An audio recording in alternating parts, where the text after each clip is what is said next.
5.1 অনুশীলনী কিছু মান নির্ণয়ের অঙ্ক করাবো। মান নির্ণয়ের অঙ্ক 3 category.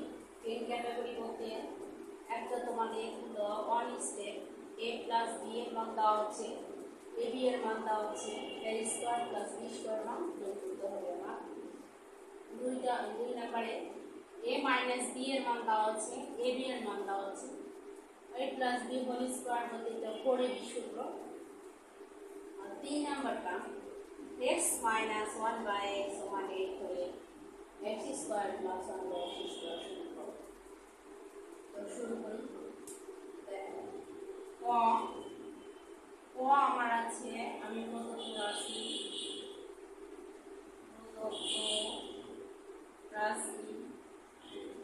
a square plus b square সমান a প্লাস b এর মান দেখো দেওয়া আছে, সূত্র করি a plus b whole square minus 10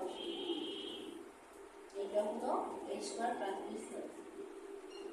তাহলে b square minus 2 into ab এর মান 4 ইনটু 9 মাইনাস 9 মাইনাস 8 এটা হলো 1 অ্যান্সার।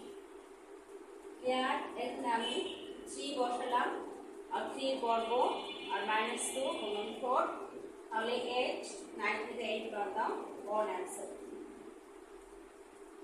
তো এটা আমার ক হয়ে গেল। আমি মিটাই দিচ্ছি, পরের অ্যান্সার 1। এবার হ দেখো,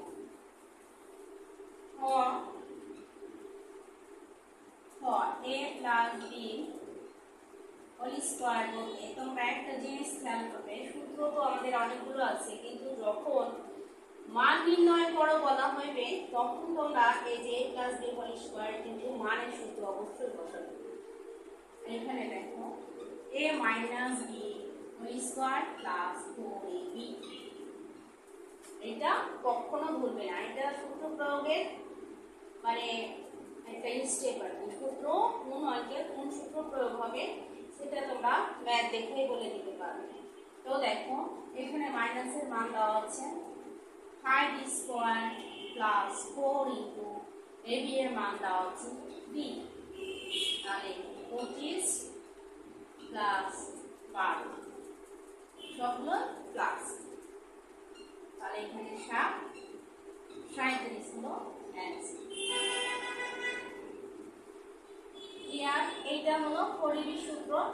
যখন প্লাসে থাকবে এটা তখন আমার মাইনাসে মান দেওয়া থাকবে, তাহলে a plus b whole square সমান a minus b whole square plus b।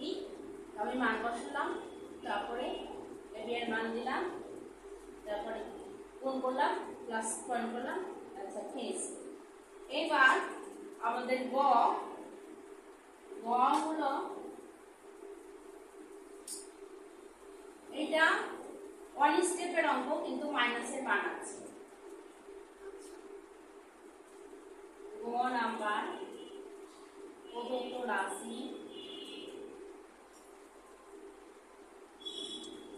x square plus 1 by x square. এখানে তোমরা একটা খেয়াল করবে, যেটা যদি মাইনাসে মান থাকে তবে আমার ভিতরের ব্র্যাকেটটুকু মাইনাস করতে হবে। x minus 1 by x square plus 10ab, এখানে কখনো 4ab লিখবে না, কারণ এটা হলো অবশ্য 1 স্টেপের অঙ্ক এবং 10ab এর অঙ্ক। তাহলে এটার মান হবে 8 স্কয়ার প্লাস 2 আটার থেকে 64 প্লাস 2 সমান 66। এইটাই হলো অ্যান্সার। তো তোমাদের আমি 3টা ম্যাথ করালাম, ক, খ এবং গ। আচ্ছা, তো আজকে মান নির্ণয় এ পর্যন্তই। তো তোমরা ভালো থাকো, সুস্থ থাকো, আমার পরবর্তী ভিডিও দেখার জন্য অপেক্ষায় থাকো। কিছু ম্যাথ আছে 3 সংখ্যার বর্গ, এটা আছে মানের, আর মানেরও আবার সৃজনশীল আছে। আগামী তোমাদের আমি মান ভিত্তিক সৃজনশীল করাবো। ওকে, থ্যাংক ইউ ভেরি মাচ।